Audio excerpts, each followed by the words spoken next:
کتنے بھی قوانین بن جائے دنیا میں، آج ہم دیکھ رہے ہیں پورے عالم کے اندر قوانین بنتے ہیں، روز نئے گھپلے، نئے کانڈ، قتل، چوری، یہ وہ، سب کو روکنے کے لیے، سزاؤں کے لیے قوانین بنے ہوئے ہیں، لیکن لوگ اسے رونتے ہوئے قوانین کی خلاف ورزی کرتے ہیں اور کس جان، مال، عزت و آبرو اور نہ جانے کس کس چیز پر حملہ کرتے ہیں۔ کہیں امن چین سکون نہیں ہے۔ اگر امن چین سکون چاہیے یا قانون کو ماننے کا داعیہ اور جذبہ پیدا کرنا ہے کسی کے اندر، تو پہلا نسخہ ہے تقویٰ۔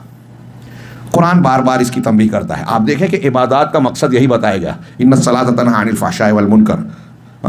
ہم پڑھتے ہیں کتب علیکم الصیام کما کتب علی الذین من قبلکم لعلکم تتقون۔ ہر سال بار بار یہ سبق دہرایا جاتا ہے۔ ہم کو لگتا ہے کہ کیا سنانے والا جو ہے وہ ہمیں اکتاہٹ میں مبتلا کر رہا ہے، جو جانتے ہیں وہی بات دہرا رہے ہیں۔